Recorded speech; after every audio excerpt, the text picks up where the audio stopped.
I love using my creativity when it comes to card making, and combining unlike items is one of my favorite ways to do this. This is Marla with Mad About Cards and Crafts. Join me today as we create an outside the box Christmas card using Christmas Part 2 from the Scrap and Cottage. Here's a look at the Christmas Greenery die. It's a very large die with lots of foliage.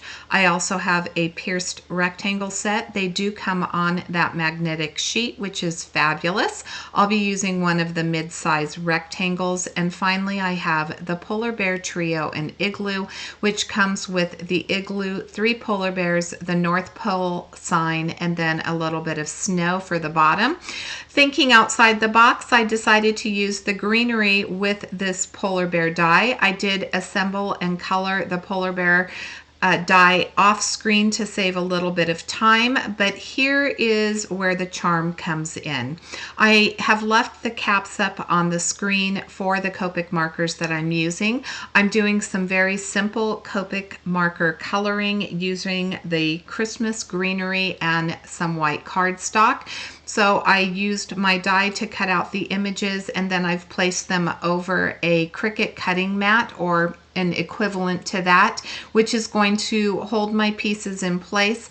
I am a wet glue person, so I don't tend to get things aligned perfectly the first time around, so I don't add adhesive to the back of mine to begin with because I like to pick things up and move them. So I'm going to do this coloring using the same marker colors that I used on my polar bears in Igloo.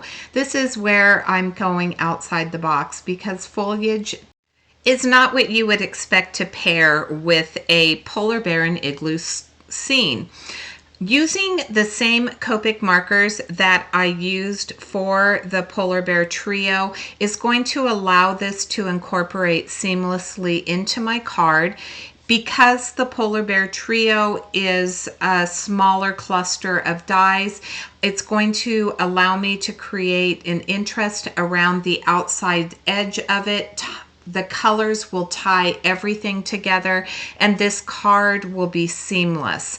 I love doing things like this. Greenery is some of my favorite dies. They are some of my favorite dies. The Scrap and Cottage does have several new products that feature Greenery, and I absolutely love that. Once I finished with my Copic coloring, I do have that pierced rectangle that I cut out. This is going to go on the center of my card, and I'm using a grid stamp that I had in my stash and some peachy pink ink from Gina K Designs to add that grid to the background. Again, tying in some of that color that's in my foliage, and that's also going to be in my Polar Bear Trio and Igloo. When I place my foliage on my card panel, this is an A2 top folding card panel, so it's 4 1/4 by 5.5 inches. I am going to change the orientation of the foliage. So some of the foliage will be horizontal, some will be vertical. I like to hang little edges over, a little bit over the edge, I should say, so that I can trim it off and it looks like it's coming in from the side. I will have to color one more piece, so I did cut I cut the foliage 2 times. Now there are other pieces that I could have used, but I decided to take out, and those were the more solid leaves and the pine cones. There's a couple stars and some berries. It's a beautiful set. I like to create swags for cards, and this is perfect for that. But for this card design, I wanted to stick with some of the more simple Greenery that was in this die. I wanted to go with those longer pieces, not only because they added a lot of color instead of using some smaller pieces, but because I could fill up the background nicely. You'll notice that I'm not worrying too much about the center of the card because of course I am going to add that pierced rectangle, and that's where I'm going to build the scene on my card. Once I put this together, I will add that pierced rectangle over the center and realize that I'm missing just there's like one little bare spot that I need to cover up up on the left hand side, and so I will color a second one off camera, or no, I actually color that on camera. I'm going to use that blue color that's part of that piece at the very top of my card, and that's going to add just a little bit more of that pop of blue, and I think that it just completes the background much better. If you have been following the Cottage Cut YouTube channel, we want to thank you so much for subscribing and for all the kind comments that you leave us. We absolutely adore interacting with you. Hearing what you think about these new collections. The Christmas Part 2 release is just amazing. It's filled with so many fun and unique, so everything is just a little bit different. It's not the same look. We have some greenery, we have some cute little gingerbread men, we also have these adorable polar bears. It's very elegant with a Christmas door scene. So there's a lot for everybody, and of course they pair nicely with the Christmas Part 1 release. So if you haven't checked it out, I will have that release linked in the description box below. I added some foam tape. As you know, I love my dimensions, so I am adding some foam tape to the back of this rectangle, and then I'll start building my scene with those polar bears. I did want to mention that the winner of the Haunted Ghost House from my last video is Kathy Rendick. So Kathy, please contact Mary Marsh. Her email is linked in the description box below.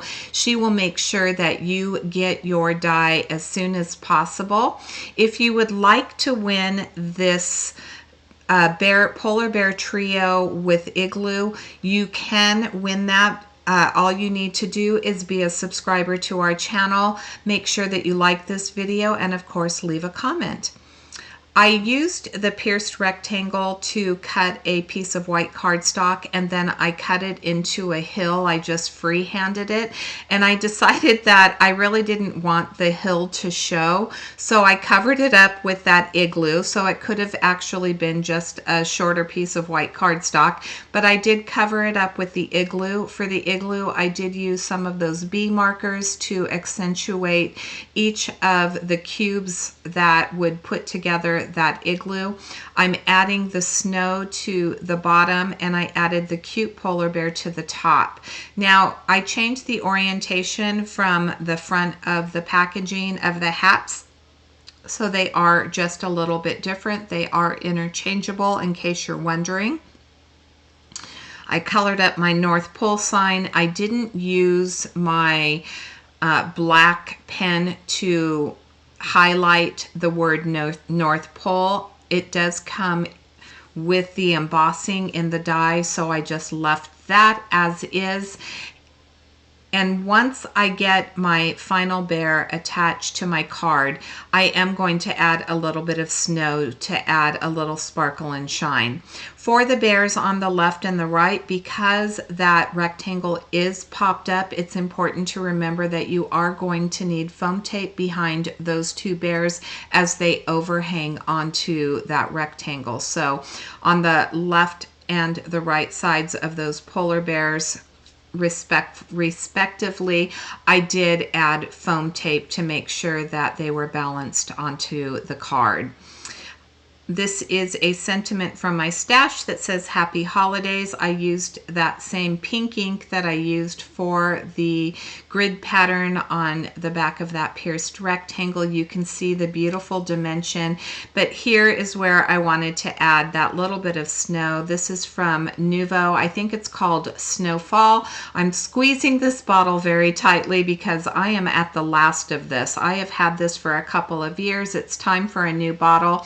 I'm going to add a little bit to the top of the North Pole sign so it looks like there was some snow dropped there, to the top of my Igloo on the right hand side, and then underneath where the snow is and underneath each of the polar bears to give it just a little bit of bling, and that will complete my Christmas card for today. Thank you so much for joining me. I hope that you enjoyed this video. Make sure to leave that comment for a chance to win, and until next time, I hope you have a fabulous day. Thanks so much for watching.